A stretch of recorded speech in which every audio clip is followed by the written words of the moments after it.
작년 12월 29일 복된 새해를 꿈꾸며 제주도에 놀러 온 사람들이 한 게스트하우스에서 폭발 사고로 인해서 8명이 큰 부상을 당했습니다. 사고의 원인을 경찰과 소방당국이 조사를 해보니 가스레인지와 연결된 가스 배관의 틈이 벌어진 것이 원인이어서 가스 밸브를 열고 가스레인지를 켜는 순간 폭발을 했다는 겁니다. 가스 자체는 문제가 없었지만 그것을 공급하는 파이프에 문제가 생겨서 엄청난 비극을 맞이하게 됐습니다. 많은 분들이 왜 하나님 우리 가정과 내 인생에 복을 주시지 않습니까? 이렇게 질문을 합니다. 정말 하나님은 여러분에게 복을 주시지 않는 걸까요? 그렇지 않습니다. 하나님은 어제나 오늘이나 내일이나 신실하신 분이에요. 그래서 우리에게 여전히 복을 주시는데 하나님이 주시는 그 복의 파이프가 문제가 있습니다. 그러니까 하나님 쪽에 문제가 있는 게 아니라 그 복을 받아 누리는 내 쪽에 문제가 있는 거예요. 그러니까 우리는 나는 점검하지 않으면서 하나님은 왜 내 기도와 우리 삶에 또는 내 운영하는 일터에 생업에 복을 주시지 않습니까? 라고 복을 주는 주체인 하나님 앞에 문제 제기를 하면서 그 복을 받아 누리는 나한테는 문제가 없는지 점검하지 못하는 걸까? 그래서 오늘은 하나님께 문제 제기보다는 나를 점검하는 시간으로 오늘 말라기의 성경을 여러분에게 소개하려고 합니다. 이 말라기 선지자는 이스라엘 선지자 가운데 역사적으로 가장 이스라엘이 암울할 때 암흑의 시대에 유대 땅에서 활동하던 선지자였어요. 왜 말라기 선지자는 암울한 시대의 선지자라고 얘기를 하느냐? 유대인들이 포로로 끌려갔다가 오랜 세월 동안 포로로 살다가 고국으로 돌아옵니다. 그리고 돌아와서 성전을 지으면서 우리가 이제 우리 땅에 돌아왔으니 하나님의 성전을 지으면 하나님이 우리를 복되게 하실 거야. 그런 기대감을 가지고 새로운 희망을 꿈꾸기 시작했어요. 그런데 당시에 유대 땅을 점령했던 페르시아의 다리우스 왕이 이스라엘 백성들에게 더 막중한 세금을 걷어들이면서 아무리 잘 살려고 노력해도 뺏기는 게 너무 많으니까 대부분의 백성들이 빈곤에 시달리고 온 사회가 국가적인 불황에 휩싸이는 거예요. 그러니까 하나도 기대한 대로 되지 않고 되는 게 없고 먹고 사는 게 너무 힘든 세상을 보면서 사람들은 점점점 하나님의 사랑을 의심하기 시작했어요. 처음에는 포로로 돌아올 때만 해도 하나님 사랑에 감격해서 성전에 모일 때마다 기쁨의 예배를 드렸던 사람들이 아무것도 삶의 변화가 나타나지 않으니까 교회 가는 발걸음이 무거워지고 또 성전에 모여서도 억지로 예배를 드리고 그러다 보니 하나님을 뜨겁게 믿었던 사람들이 점점점 신앙에서 이탈을 하고 어떤 사람들은 이방신을 섬기는 사람도 나오기 시작합니다. 곳곳에서 하나님을 원망하고 하나님은 어디 계시느냐 이렇게 탄식하는 소리가 여기저기서 들리기 시작합니다. 우리가 하나님의 성전만 지으면 하나님이 우리에게 많은 축복을 줄 줄 알았는데 도대체 우리가 할 일은 다 한 것 같은데 하나님은 왜 우리에게 아무런 응답이 없느냐? 하나님에 대한 불신의 소리가 온 땅에 점점점 커지고 가득해지자 더 이상 침묵할 수 없었던 하나님께서 이스라엘 백성들에게 한 사람을 부르셔서 하나님이 하시고 싶은 말씀을 전하게 하는데 그 하나님이 부르신 사람이 바로 오늘 본문의 말라기 선지자예요. 그러니까 하나님은 말라기 선지자를 통해서 원망하고 불평하는 이스라엘 백성들에게 뭘 말씀하고 싶었느냐? 나는 너희를 여전히 사랑하고 나는 너희를 여전히 축복한단다. 나는 어제도 오늘도 내일도 너희를 축복한단다. 나는 너희를 축복하는데 왜 너희는 내가 주는 축복을 누리지 못하느냐?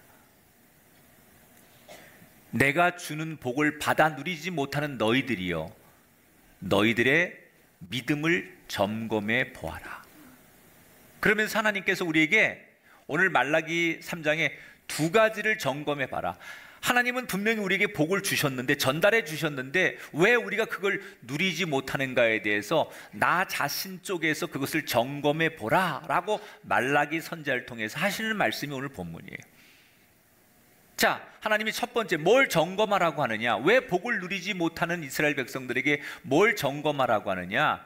오늘 첫 번째 주신 말씀이 1장 10절부터 13절 말씀입니다. 같이 읽어보겠습니다. 너희 중에 성전문을 닫을 자가 있었으면 좋겠도다. 너희가 또 말하기를 이 일이 얼마나 번거로운고 하며 코웃음 치고 훔친 물건과 저는 것 병든 것을 가져왔느니라. 하나님이 지적하는 첫 번째 문제는 너희들이 드리는 예배가 잘못됐다는 거예요. 뭐라고 하나님 말씀하시느냐? 그렇게 예배 드릴 바에는 성전문을 닫는 게 낫다.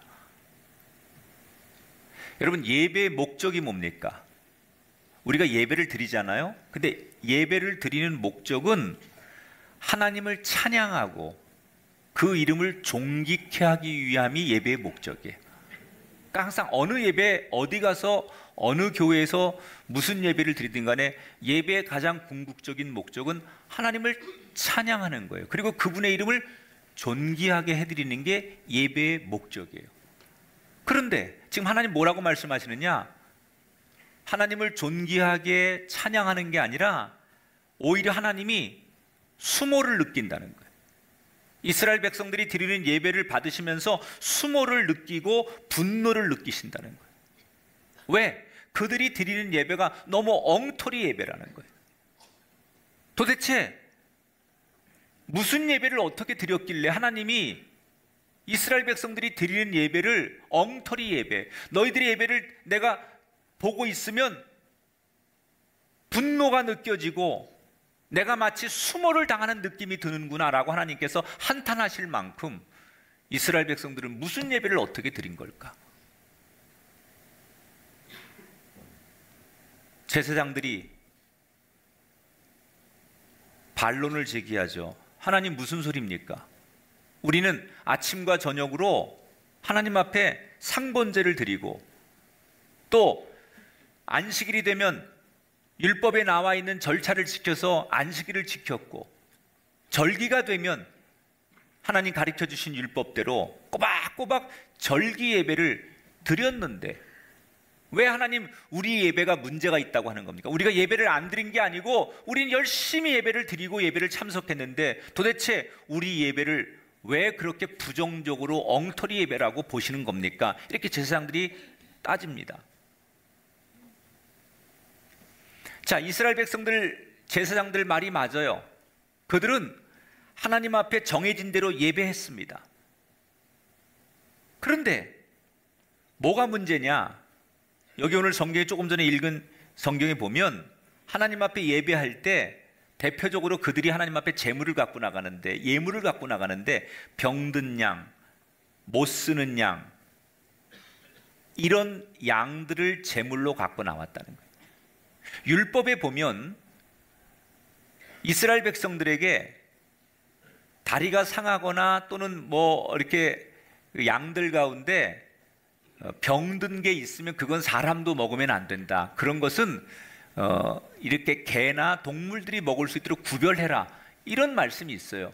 그런데 하물며 하나님 앞에 드리는 제사를 위해 드리는 양들을 가져 나가는데 병들고 뭐 못 쓰는 양 이런 것들을 가지고 나갔다는 거예요. 또 왜 이스라엘 백성들은 하나님 앞에 그런 양들을 데리고 나갔느냐? 13절에 중요한 표현이 하나 있어요. 뭐라고 성경에 써 있느냐? 이 일이 얼마나 번거로운고. 예배를 드리고 하나님 앞에 나가서 자기들이 제사를 드리는 이 자체가 어느 날부터 실증이 나고 짜증이 났다는 거예요.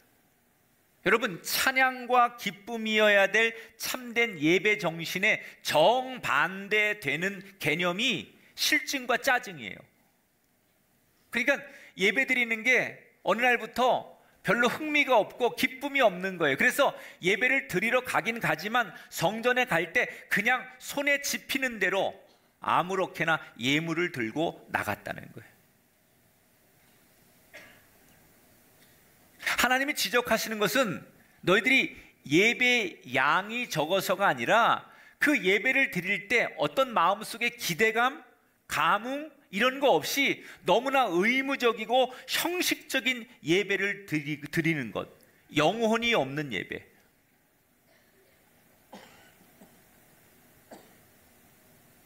우리가 여러분 사람과 대화할 때 어떤 사람들의 그 대화를 가만히 이렇게 해보면 영혼 없이 대답하잖아요. 진정성 없이 네 이렇게 하지만 그게 하나도 진정성 있게 들리지 않을 때 오히려 그런 얘기를 들으면 더 수모감을 느끼는 거예요. 하나님이 원하시는 예배는 작은 예배일지라도 그 예배에 최선을 다하는 거예요. 여러분, 예배가 내 입장에서 드리는 예배가 아니라 하나님의 입장에서 드리는 예배를 분석해 보세요. 하나님이 받으시는 하나님의 입장에서 예배가 드려져야 되는데 내 입장, 내 형편에서 드리는 예배를 가지고 우리는 그게 예배라고 생각하는 거예요. 내 입장이 이러니까, 내 환경이 이러니까 나는 이렇게 예배합니다 라고 하는 예배는 하나님이 보실 때는 그건 진정한 예배일 수 없다는 거예요. 여러분, 이 이야기가 2500년 전 얘기예요. 2500년 전 이스라엘 백성들의 상황을 지금 역사적으로 기록한 책이에요. 그런데 이게 2500년 전의 얘기임에도 불구하고 우리에게 낯설지 않는 이유가 뭘까요? 지금 우리의 현실과 너무 흡사해요. 우리는 지금 오래된 경제 불황, 우리가 맞이하는 암울한 사회, 뭔가 새해가 되었지만 더 나아질 것이라고 하는 기대감이 없는 불신과 절망의 상황. 2500년 전에 있었던 상황이 지금 2020년 우리가 살아가는 지금 우리 자리에 그대로 일어나고 있어요. 요즘 교인들이 저에게 제일 많이 하는 질문, 정말 하나님은 우리와 함께 하시는 게 맞나요? 하나님이 우리 기도를 듣고 계신 건가요? 그렇게 많은 질문을 하는 사람들에게 하나님이 다시 그런 사람들에게 되묻는 질문이 있어요. 내가 너희의 기도를 듣느냐 묻기 전에, 내가 너희와 함께 하느냐라고 묻기 전에 지금 너의 예배를 점검해 봐라. 그러니까 하나님이 바라시는 예배를 드려야 되는데 내가 원하는 예배를 드리는 거예요. 여러분, 주어가 바뀌어야 돼요. 하나님이 바라시는 예배. 따라합시다. 하나님이 원하시는 예배. 여러분, 그 예배의 주인공이 되시기 바랍니다. 영혼 없는 예배를 너무 안타까워 하시면서 하나님께서 두 번째 점검을 요청하신 게 뭐냐? 말라기 3장 8절에 나오는 얘기예요. 같이 읽어봅니다. 시작.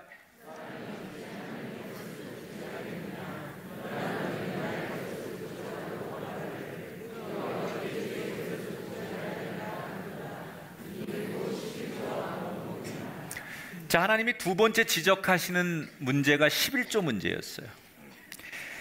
11조를 내지 않는 이들에게 하나님이 내 것을 도둑질한 자들이라고 분노하셨어요. 도대체 11조가 뭐기에 하나님이 이렇게 분노하실까? 여러분, 11조에 대한 개념을 정확히 아셔야 되잖아. 성경적으로 11조는 세 가지 의미가 있어요. 첫째는 내가 하나님의 백성임을 인정하는 신앙적 세금이에요. 원래 11조는 하나님을 예배하는 신전, 성전에 내는 세금이에요. 이건 뭘 의미하는 거냐? 나는 이 신을 섬기는 사람입니다. 이런 뜻으로 그 신을 섬기는 신전에 내는 세금, 이게 11조였어요. 하나님은 11조를 자신에게 드리냐? 지금도 그걸 예민하게 보시는 거예요. 이거는 돈을 얼마를 헌금하느냐의 문제가 아니라 네가 나를 섬기는 존재로 인정하느냐 안 하느냐를 보는 대표적인 사례이기 때문에 이 11조를 하나님이 굉장히 예민하게 보시는 거예요. 다른 그 어떤 것보다도 11조를 드리느냐 안 드리느냐를 하나님께서 굉장히 예민하게 보시고 이걸 드리지 않으면 얼마나 분노하시고 책망하시는가 성경에 나오는 거예요. 두 번째, 11조는 성경적으로 내가 이 성전의 사람임을 드러내는 멤버십의 표현이에요. 여러분, 하나님을 섬기는 예배처가 곳곳에 있었어요. 그러면 아무데나 가서 11조를 드리는 게 아니라 내가 속한 예배를 드리는 곳의 예배처에다가 멤버십으로 확인하는 의미에서 11조를 드리는 거예요. 간혹 우리 교인들 가운데 우리 교회처럼 큰 교회, 부자 교회니까 조금 어렵고 가난한 교회다, 난 11조를 돕는 의미로 보내겠다, 그 마음은 알겠는데 여러분 분명히 말씀드리지만 다른 교회에다가 11조를 보내는 분은 나는 우리 교회 사람이 아니라고 선언하는 겁니다. 그분은 우리 교인이 아닙니다. 성경의 가르침이 그렇습니다. 여러분 마음이죠. 그거는 목사님 저는 그런 의도로 한 게 아니고 좋은 의도로 한 건데요. 그러면 여러분 그런 의도가 있다면 11조는 본교회 내시고 따로 그 교회를 위해 선교 헌금을 드리세요. 내가 이 교회에 속한 사람인 것을 확인하는 의미로 11조는 반드시 자기의 교회에서 드려야 된다. 세 번째, 11조는 이 모든 것이 하나님의 것임을 인정하는 신앙적인 표현이에요. 아브라함이 멜기세덱에게 지난주에 설교한 대로 왜 11조 드렸습니까? 내가 얻은 승리나 내가 누리는 전리품이 다 하나님의 것을 인정하는 의미로 10분의 1을 상징적으로 드리는 거예요. 그러니까 11조는 10분의 1을 떼는 게 아니고요, 10분의 1은 일부분이 아니라 10분의 10을 대표하는 10분의 1이에요. 10분의 10을 대표하는 10분의 1. 우리는 내가 10분의 1을 떼었으니까 11조를 온전하게 했다고 생각하는데 아니에요. 11조의 정신은 10분의 10을 대표하는 10분의 1을 드리는 게 11조라는 거예요. 나는 떼었으니까 다 됐어가 아니라 사실은 이 모든 것이 하나님의 것입니다 라는 것을 인정하고 드리는 10분의 10을 대표해서 드리는 10분의 1이 11조라는 거예요. 그런데 이렇게 중요한 의미의 11조를 유대인들이 안 드리는 거예요. 언젠가부터. 왜 안 드리냐 그랬더니 너무 먹고 살기 힘들다는 거예요. 11조를 드리고 싶은 마음은 있는데 내 생활 형편이 안 된다는 거예요. 여러분 충분히 저도 목회를 하면서 우리 교인들이 아니 뭐 자녀도 가르쳐야 되고 세금도 내야 되고 뭐 통신비도 여러분 휴대폰도 써야 되고 뭐 보험료도 내야 되고 아니 뭐 당연히 여러분 내야 될 게 많고 수입보다 지출이 많으니까 인간적인 상황으로는 이해가 됩니다. 인간적인 상황으로는 여러분들의 그 이야기를 저도 인간적인 상황으로는 들을 수 있어요. 그런데 신앙적으로는 안 돼요. 신앙적으로는 그게 용납이 안 돼요. 형편이 어렵다고 도덕질을 해도 된다 그러지 않습니다. 형편이 어려워도 도덕질하면 안 되는 겁니다. 아무리 어려워도 훔치면 안 되는 겁니다. 아무리 어려워도 남의 것을 떼먹으면 안 되는 겁니다. 똑같습니다. 아무리 인간적으로는 여러분들의 형편이 어려운 거 동의되지만 신앙적으로는 동의가 되지 않습니다. 하나님은 그걸 용납하지 않습니다. 자꾸 이스라엘 백성들이 어려운 걸 어떻게 해요? 하나님 먹고 사는 게 힘들어서 자녀들 가르치느라고 돈이 없어서 못 드려요. 이렇게 자꾸 핑계를 대니까 하나님께서 더 이상은 안 되겠다고 생각하셔서 유치한 질문을 하시죠. 하나님께서 자신을 진짜 가장 인간의 유치한 모습까지 내려오셔서 이 문제를 사람들에게 하나님께서 설명하시고 설득하는 거예요. 하나님이 얼마나 이 문제에 대해서 확고하고 자신이 있으면 나를 테스트해봐라. 너희가 믿음을 갖고 행해봐라. 내가 너희에게 복을 주는지 안 주는지 너희가 스스로 시험해봐라. 하나님 자신 있다는 얘기예요. 반드시 그렇게 하겠다는 얘기예요. 문제는 우리가 그런 하나님을 믿지 못해서 11조를 여전히 드리지 못하니 하나님과의 영적인 파이프가 막혀서 하나님이 계속 하늘에서 부어주시는 복을 우리 삶에 누리지 못하는 거예요. 여러분, 작년과 재작년과 지나온 삶과 다르게 사셔야 돼요. 내가 노력하는 것 이상의 하나님의 은총의 복, 하늘의 복을 누리셔야 돼요. 하나님이 여러분에게 안 주셔서 못 누리는 게 아니라 내가 하나님이 주시는 것을 지금 받지 못하는데, 그게 뭐냐? 하나님의 축복과 나의 삶을 연결하는 11조의 영적 파이프가 연결되어 있지 않다는 거예요. 작은 것을 드리면 너무나 큰 것으로 채우시는 하나님, 그 시작점이 어딥니까? 바로 하나님 앞에 온전하게 11조 하는 거예요. 여러분의 상황을 거기에 대입하지 마십시오. 아무리 어려워도 먼저 드리십시오. 지금 이 말라기 선지자 시대 이스라엘 백성들이 어려워서 11조를 못하는 게 아니에요. 11조 제대로 안 하니까 삶이 점점 더 어려워지는 거예요. 그걸 말씀하시는 거예요.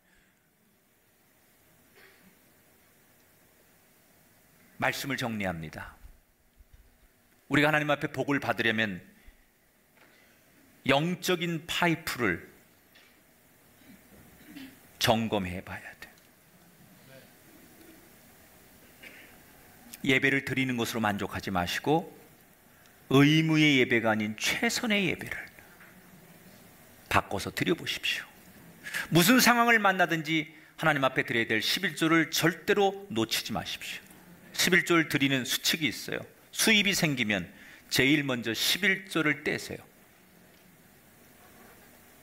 그렇게 하세요. 제일 먼저 11조를 떼세요. 이건 하나님께 드리는 것, 떼놓고 10분의 9 가지고 나머지를 계산하세요.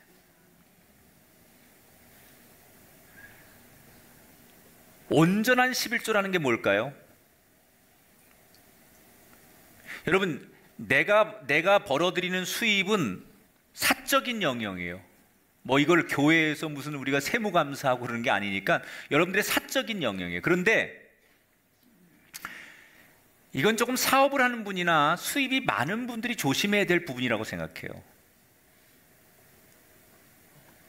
월급을 타는 사람들은 그래도 비교적 그 월급에서 어렵지만 11조가 정확하게 계산이 될 수 있는데, 수입이 많아지거나 수입이 높아지면 다른 사람보다 몇십 배, 몇 배 복을 받는 거잖아요. 그런데 이게 액수가 많아지면 자기가 11조를 드리는 그 액수를 임의대로 조작하는 거예요. 이건 조작하는 거예요, 여러분. 하나님이 주신 정직함, 온전하게 안 하고 내가 조작하는 거죠. 이거 내가 이 규모가 크니까 이렇게 드릴 수는 없지. 그래서 나름대로 자기가 합리화하는 거예요.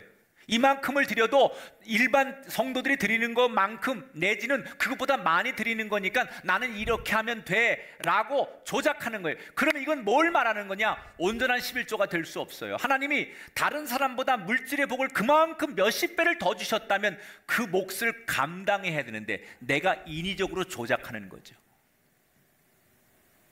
조금 전에 말했던 말라기에 나오는 병들고 못 쓰는 양들을 하나님 앞에 제사의 제물로 가져갔던 이스라엘 백성들을 하나님이 책망하셨던 거하고 뭐가 달라요? 나는 드리는 거예요. 드리지만 그건 하나님의 입장에서 받으실 만한 11조가 되지 않는 거예요.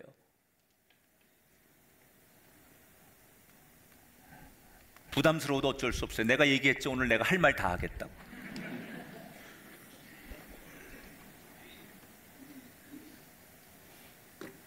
목사를 위해서가 아니에요, 여러분.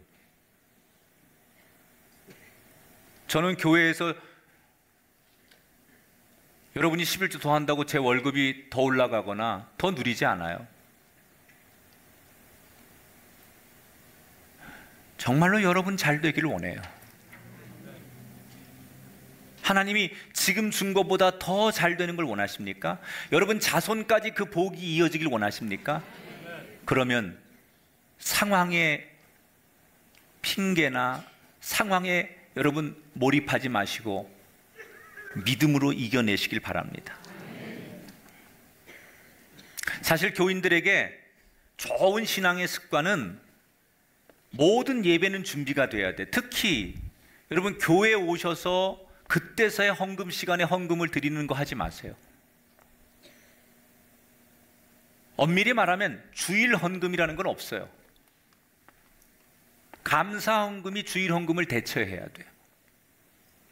그게 준비하는 거예요. 내가 오늘 주일 예배를 드리러 가면서 하나님 앞에 한 주간 삶을 정리하는 거예요. 그래서 적어도 내가 교회 예배당에 들어오기 전에 또는 집에서 하나님 내가 일주일간 이렇게 살은 것을 감사합니다. 이런 일들로 하나님 지켜주신 것을 감사합니다. 하나님 이런 문제로 내가 마음 아팠는데 하나님 나와 함께 하심을 감사합니다. 이렇게 감사함을 드리는 게 주일의 예물이 돼야 돼요. 그런데 교회 와서 헌금 시간이 되니까 그때서야 헌금을 이쪽 주머니에서 찾고 이쪽 주머니에 찾았다가 좀 이렇게 원하지 않는 지폐가 나오면 네가 나올 때가 아니다 이러면서 걔를 다시 후퇴시키고 두 번 그게 무슨 헌금입니까? 그게 무슨 감사함입니까?